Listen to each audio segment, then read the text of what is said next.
یہ واقعہ اسکیری کراچی کا حصہ تو نہیں، لیکن یہ ہمیں ہماری ایک بہت اچھی ویور نے گجرانوالے سے بھیجا ہے، تو چلیے ان کے الفاظ میں ہی سنتے ہیں ان کی آپ بیتی۔ السلام علیکم، میرا نام فاطمہ ہے اور میں گجرانوالے سے تعلق رکھتی ہوں۔ آج میں آپ کو اپنی آپ بیتی سنانے جا رہی ہوں، ایک ایسی داستان جس پر میرے شوہر اور میرے سسرال والے یقین نہیں کرتے اور آنکھوں دیکھی بات کو جھٹلا دیتے ہیں۔ اس سے پہلے کہ میں اپنی آپ بیتی کی طرف آؤں، مجھے اپنے بچپن کا ایک بھیانک قصہ یاد آ گیا ہے، جس کے بعد ہی اصل پریشانیوں کا آغاز ہوا تھا۔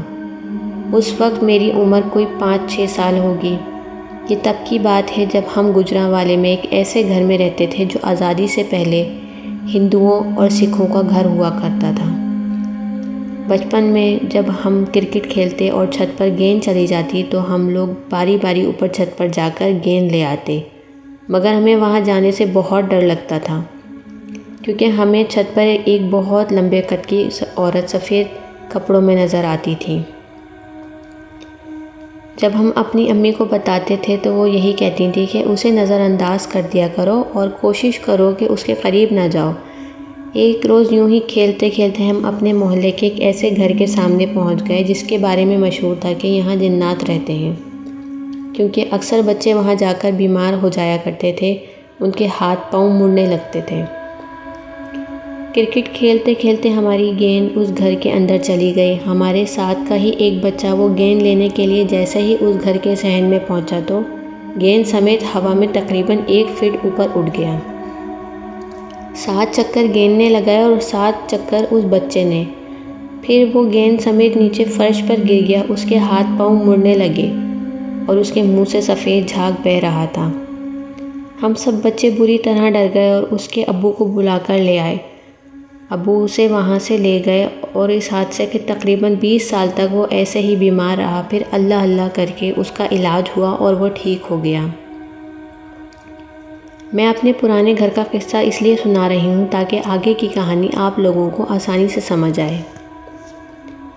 میری اپنے کزن سے لو میرج تھی، جس کی وجہ سے کافی لوگ ہم سے جلتے تھے۔ شادی کے تقریباً 1 مہینے بعد مجھے اپنی الماری میں رکھے ہوئے نئے کپڑوں پر خون کے چھینٹے ملے۔ جب غسل خانے میں نہانے جاتی تو وہاں بھی دیوار پر بڑے بڑے خون کے چھینٹے پڑے دکھائی دیتے تھے۔ پہلے ان باتوں پر یقین نہیں کرتی تھی، پھر مجھے عجیب و غریب آوازیں سنائی دینا شروع ہو گئیں۔ ایک دن میں نے اپنی ساس کو یہ تمام بات بتائی اور اپنے وہ کپڑے بھی دکھائے جن پر خون کے نشانات تھے۔ میری ساس وہ کپڑے لے کر وہاں سے چلی گئیں اور کسی عالم کو دکھایا۔ انہوں نے وظیفہ کرنے کے بعد بتایا کہ تمہاری بہو پر بہت سخت عمل کیا گیا ہے تاکہ اس کے ہاں اولاد نہ ہو۔ میں شادی کے تقریباً 6 مہینے تک اپنی سسرال میں ہی رہی، پھر اس کے بعد میرے والدین بھائیوں سمیت امریکہ چلے گئے اور میں اپنے والدین کے گھر میں شفٹ ہو گئی۔ ابھی تک میرے ہاں کوئی خوشخبری نہیں تھی۔ مجھے اس عالم کی بات یاد آئی تھی اور اس کا کہنا کسی حد تک سچ بھی تھا۔ اللہ نے مجھے اولاد کی نعمت سے نوازا، مگر جب میرا بیٹا پیدا ہونے والا تھا تو میرا چہرہ بہت عجیب سا ہو گیا تھا۔ اس پر کالے کالے دھبے پڑ گئے تھے اور میری آواز اتنی بھاری اور اتنی خوفناک ہو گئی تھی کہ کوئی مجھ سے بات نہیں کرنا چاہتا تھا۔ لوگ مجھے دیکھ کر کانوں کو ہاتھ لگاتے تھے۔ بیٹے کی پیدائش کے بعد کچن میں کام کرنے جاتی تھی، اکثر مجھے ایسا لگتا تھا جیسے وہ رو رہا ہے، مگر جب میں کمرے میں پہنچتی تھی تو وہ بیڈ پر آرام سے سو رہا ہوتا تھا۔ وقت گزرتا رہا، میرا بیٹا بھی 2-2.5 سال کا ہو چکا تھا۔ میرا بیٹا مجھے بتایا کرتا تھا کہ مما، اوپر کے فلور سے نیچے ایک آنٹی آتی ہیں جو میرے ساتھ کھیلتی ہیں، ان کا چہرہ بہت عجیب سا ہے، ان کے چہرے پر نہ آنکھیں ہیں نہ ناک، صرف ان کے ہونٹ نظر آتے ہیں، اور جب وہ بات کرتی ہیں تو مجھے بہت عجیب سا لگتا ہے۔ بات نظر انداز کر کر میں سوچتی رہتی کہ بچپنے میں اس نے کوئی خیالی آنٹی بنا لی ہوں گی، اس لیے میں نظر انداز کر دیتی تھی۔ وہ گھر ایک ایسی جگہ واقع تھا کہ آس پاس دکانیں ہی دکانیں تھیں، مگر ہمارے گھر کے علاوہ کوئی اور گھر نہیں تھا۔ دن میں تو خوب رونق ہوتی تھی، مگر رات کے 8 بجتے ہی سناٹا ہو جاتا تھا، اور جیسے ہی سناٹا ہوتا تھا میرا بیٹا یہی بولتا تھا کہ مما آنٹی آ رہی ہیں میرے ساتھ کھیلنے کے لیے۔ صرف یہی نہیں بلکہ وہ کھیلتے کھیلتے کبھی ہنستا کبھی روتا۔ میں اکثر ڈر کر اس سے یہی پوچھتی تھی کہ بیٹا آپ یہ سب کیا کر رہے ہو؟ اس کے جواب میں میرا بیٹا کہتا تھا مما یہ پمی آنٹی ہیں جن کے ساتھ میں کھیلتا ہوں۔ ایک روز میری نند آئی ہوئی تھی، تب بھی میرے بیٹے نے وہی باتیں دہرائیں تو میری نند نے غصے سے کہا کہ کوئی آنٹی ونٹی نہیں ہے، اپنی آنٹی سے بولو کہ یہاں سے دفع ہو جائے ورنہ میری پھپھو تمہاری ٹانگیں توڑ دے گی۔ یہ باتیں کر کے میری نند اپنے گھر چلی گئی۔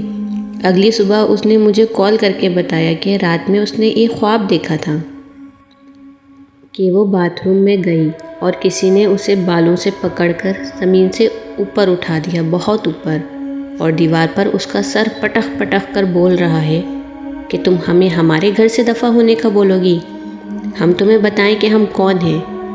اس کے بعد میری نند کو یقین آ گیا کہ واقعی اس گھر میں بہت کچھ ہے۔ جب ہم نے امی والا گھر کرائے پہ دیا تو جسے کرائے پر گھر دینا تھا اسے کسی نے بتایا کہ اس گھر کو کرائے پر نہ لینا، یہاں جنات رہتے ہیں۔ اس نے یہ معاملہ اپنے پیر سے ڈسکس کیا۔ جب اس کے پیر نے وہاں جا کر گھر کو دیکھا تو اس نے بتایا کہ یہاں بزرگ رہتے ہیں، اور واقعی اس گھر میں بزرگ رہتے تھے، کیونکہ میری امی بتاتی ہیں کہ جب پاکستان آزاد ہوا تھا اور تمہاری دادی کے گھر والے اس گھر میں آئے تھے تو وہ روزانہ دیا جلاتے تھے، حتیٰ کہ میرے چاچو بھی جوان ہو گئے تھے تب تک وہ یہی کرتے تھے، مگر پھر جب میرے ابو کی شادی ہوئی تو میری امی نے یہ سب کرنا چھوڑ دیا کیونکہ وہ ان چیزوں کو نہیں مانتی تھیں۔ علاقے میں 2-3 گھر لے کر انہیں گرا کر دوبارہ تعمیر کروایا۔ میری کزن کو ایک رات خواب آیا کہ اس دیوار پر کیل نہ لگایا کرو، گھڑیوں کی آواز سے ہمیں تکلیف ہوتی ہے۔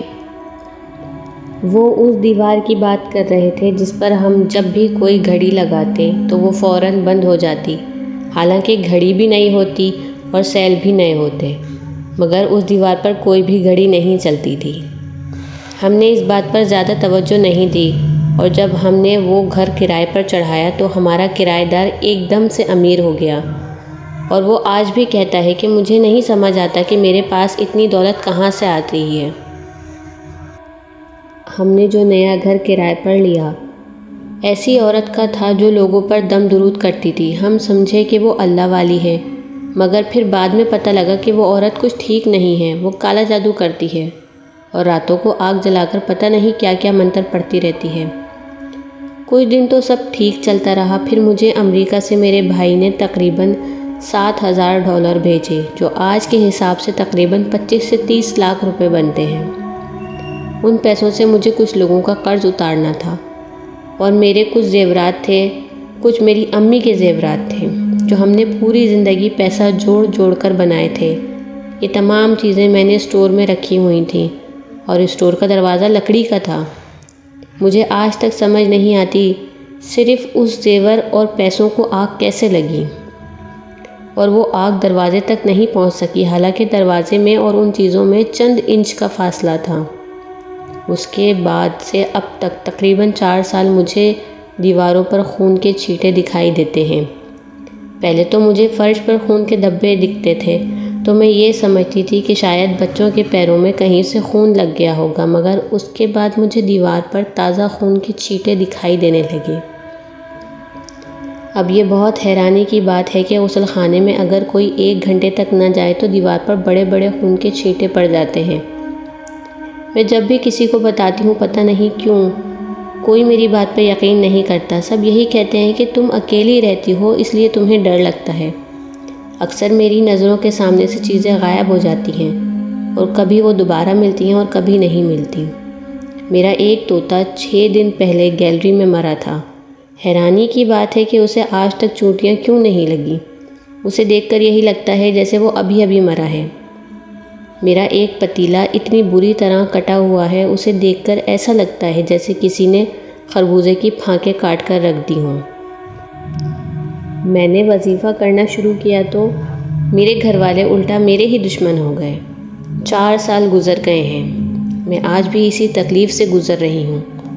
اللہ جانے مجھے کب تک اس تکلیف سے گزرنا پڑے گا۔ ویورز، یہ تھی فاطمہ کی آپ بیتی۔ اگر آپ کے ساتھ بھی کوئی خوفناک واقعہ پیش آیا ہے یا آپ کسی واقعے کے چشمدید گواہ رہ چکے ہیں تو لکھ بھیجیے ہمیں اپنی داستان ڈسکرپشن میں موجود ای میل پر۔ اللہ نگہبان۔